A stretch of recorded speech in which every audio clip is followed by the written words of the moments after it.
आर्या श्रीमती दुलारी Singh college के YouTube channel पर आप सबका हार्दिक स्वागत है। आज हम आपको डीएलएड सेकेंड सेमेस्टर में पेपर सेकेंड प्रारंभिक शिक्षा के नवीन प्रयास सब्जेक्ट पर आज हम चर्चा करेंगे, जिसके अंतर्गत भारतीय शिक्षा आयोग हंटर कमीशन 1882 के बारे में, जिसमें हम आयोग की नियुक्ति, आयोग के उद्देश्य, उसका कार्यक्षेत्र, आयोग का प्रतिवेदन और आयोग की प्रमुख सिफारिश और सुझावों पर हम चर्चा करेंगे। तो चलिए शुरू करते हैं आज का टॉपिक। भारतीय शिक्षा आयोग, जिसको कि हम हंटर कमीशन के नाम से भी जानते हैं, और ये कभी कभी पूछ लेता है कि भारतीय शिक्षा आयोग का गठन कब हुआ। तो आपको याद रखना है कि भारतीय शिक्षा आयोग का जो गठन है वो 1882 में हुआ है।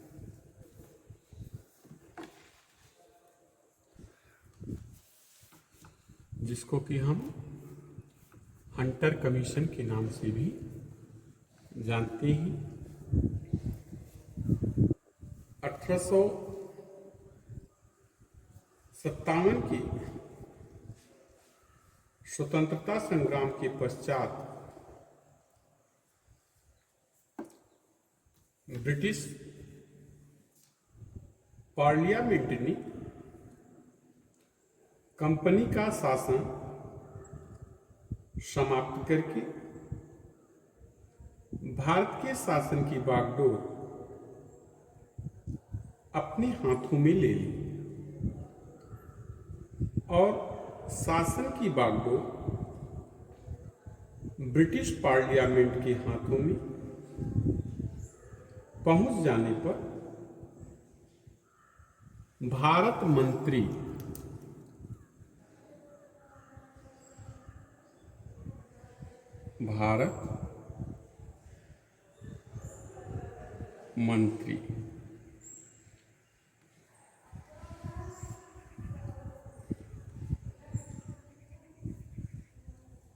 एक नए पद का आविर्भाव हुआ और इस पद पर सर्वप्रथम लॉर्ड स्टेनली को नियुक्त किया गया। वुड की घोषणा पत्र की प्रक्रिया और 1857 के भारतीय स्वतंत्रता संग्राम का भारत की शिक्षा नीति से संबंध जानने के लिए लॉर्ड स्टेनली ने 1859 में एक नया आज्ञा पत्र जारी किया, जिसे स्टेनली आज्ञा पत्र कहा जाता है। और इस आज्ञा पत्र में वुड की घोषणा पत्र की सभी सिफारिशों का प्रायः समर्थन किया गया, लेकिन प्राथमिक शिक्षा के विषय में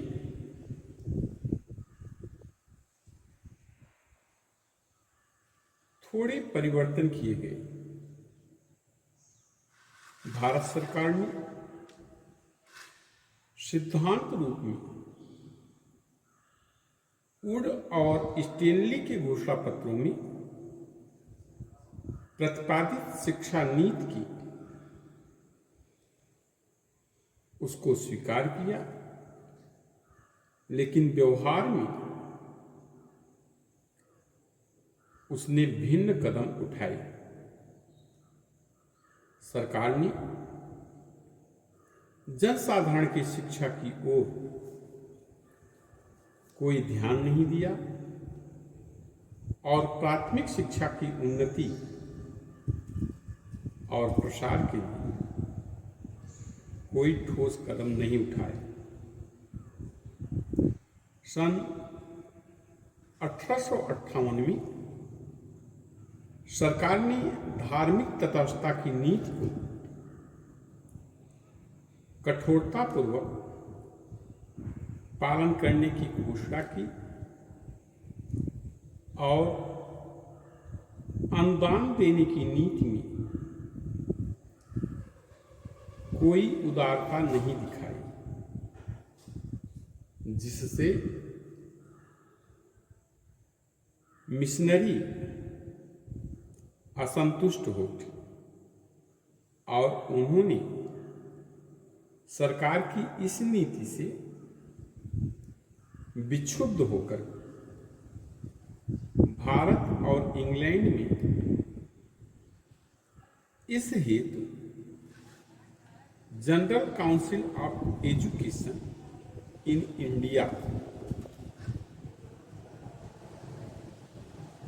नामक संस्था की स्थापना किया और 1882 में लॉर्ड रिपन भारत के वायसराय नियुक्त हुए।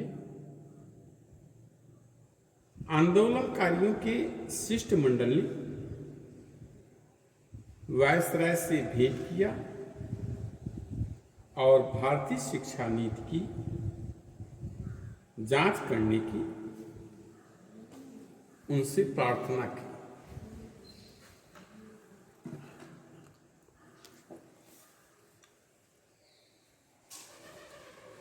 आयोग की नियुक्ति, भारतीय शिक्षा आयोग की नियुक्ति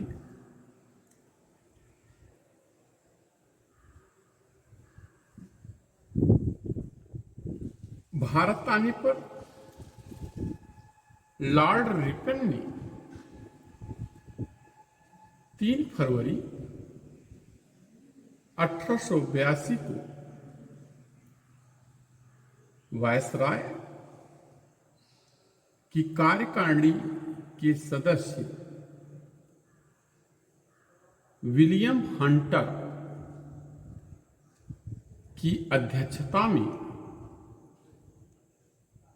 भारतीय शिक्षा आयोग की नियुक्ति की। आप यहां पर ध्यान रखिएगा इसको। विलियम हंटर की अध्यक्षता में भारतीय शिक्षा आयोग की नियुक्ति की गई है। यह क्वेश्चन पूछता है कि किसकी अध्यक्षता में भारतीय शिक्षा आयोग की नियुक्ति की गई है, तो वो विलियम हंटर। और हंटर जो है इस आयोग के अध्यक्ष थे, अतः उनके नाम पर इसे हंटर कमीशन कहा गया।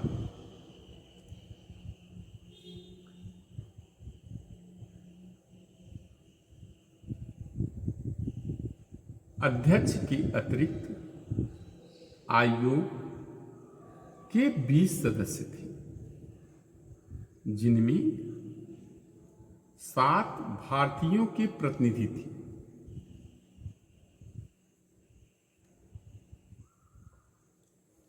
जो भारतीय शिक्षा आयोग था उसमें टोटल 20 मेंबर थे। अध्यक्ष आपको पता ही हो गया कि अध्यक्ष विलियम हंटर था और 7 भारतीय थे, जिसमें सबसे पहला भारतीय आनंद मोहन बोस, दूसरा सैयद महमूद, तीसरा भूदेव मुखर्जी, चौथे सदस्य केटी तेलंग, 5वें सदस्य पी रंगानंद। छठवीं, महाराजा जितेंद्र मोहन टैगोर। सातवां, हाजी गुलाम।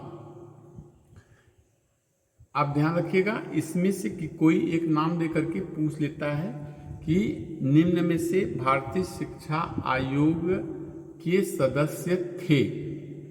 अब किसी के एक का नाम दे दिया और 3 नाम और दे दिया, तो आपको इन नामों को ध्यान में रखना है कि सबसे पहले आनंद मोहन बोस, दूसरे सैयद महमूद, तीसरे भूदेव मुखर्जी, चौथे केटी तेलंग, पांचवें पी रंगानंद मुदालियर, छठवीं महाराजा जितेंद्र मोहन टैगोर और सातवां हाजी गुलाम। डब्ल्यू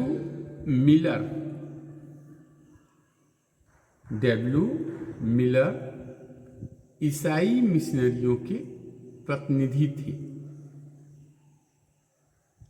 और मैसूर के शिक्षा संचालक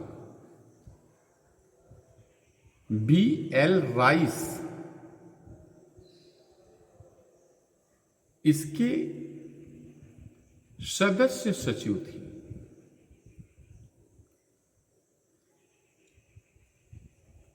अब आता है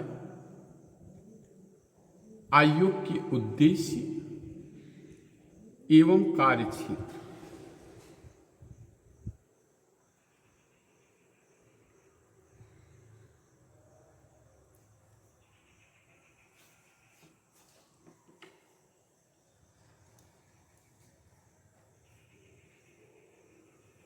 आयोग के कार्यक्षेत्र और उद्देश्य का पता उसकी नियुक्ति के लिए पारित प्रस्ताव के इन शब्दों से चलता है कि आयोग का कार्य होगा विशेष रूप से इस बात की जांच करना कि 1854 की घोषणा पत्र के सिद्धांतों को किस प्रकार कार्यान्वित किया गया और ऐसे सुझाव देना जो उस घोषणा पत्र में निर्धारित नीति का उत्तरोत्तर कार्यान्वित करने के लिए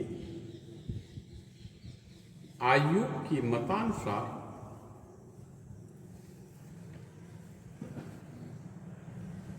वांछनीय हो।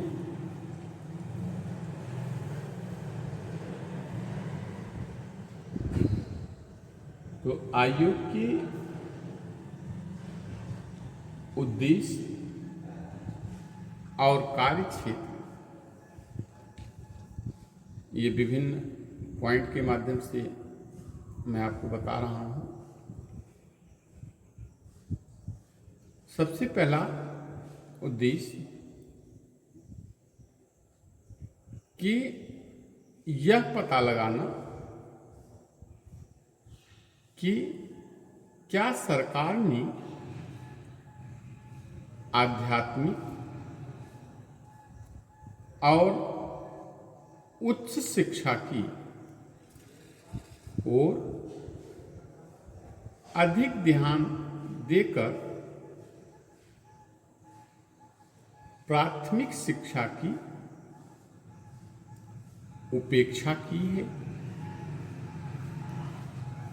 दूसरा, देश की प्रारंभिक शिक्षा की स्थिति का पता लगाना और उसके लिए उन्नति के उपाय सुझाना।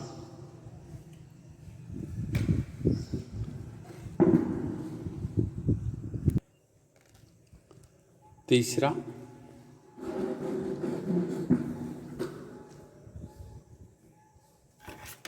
राजकीय विद्यालयों की स्थिति का पता लगाना और यह देखना कि भारतीय शिक्षा के लिए उनकी आवश्यकता है या नहीं। चौथा, मिशनरी विद्यालयों की स्थिति का पता लगाना और यह देखना कि देश की शिक्षा व्यवस्था में उनका क्या स्थान है। और पांचवा,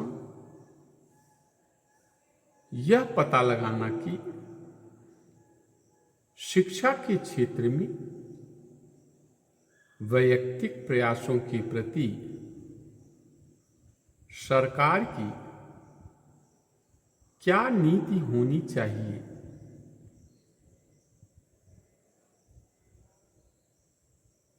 आगे देखते हैं शिक्षा आयोग का प्रतिवेदन। आयोग ने कलकत्ता में 7 सप्ताह तक अपनी बैठकें की, फिर 8 माह तक संपूर्ण देश का भ्रमण किया। इस दौरान शिक्षा संबंधी विभिन्न सूचनाएं संकलित की गई और प्रांतीय सरकारों से भी प्रतिवेदन प्राप्त किए गए। शिक्षाविदों से भेंट की गई तथा शिक्षा संबंधी राजकीय लेखों का अध्ययन किया गया। इस प्रकार 10 माह के कठोर परिश्रम के बाद मार्च 1883 में भारतीय शिक्षा के विषय में पूर्ण रूपेण विचार करके उसके भावी विकास के लिए आयोग ने अपना प्रतिवेदन सरकार को प्रस्तुत किया। तो आज हमने आपको भारतीय शिक्षा आयोग हंटर कमीशन का गठन क्यों हुआ, आयोग की नियुक्ति किस प्रकार से हुई, आयोग के उद्देश्य और कार्यक्षेत्र क्या थे और आयोग का प्रतिवेदन क्या था, इसके बारे में चर्चा किया। अगले वीडियो में हम आयोग की सिफारिश और उसके जो प्रमुख सुझाव हैं इस पर हम चर्चा करेंगे। आशा करते हैं कि आपको हमारे द्वारा बताई गई बातें समझ में आएंगी और लेक्चर के साथ साथ आप अपने नोट्स को भी प्रिपेयर करते चलेंगे, जिससे कि आगामी परीक्षाओं में आप इसका लाभ उठा सकें। तो चलिए मिलते हैं हम आपसे अगले वीडियो में। तब तक के लिए धन्यवाद।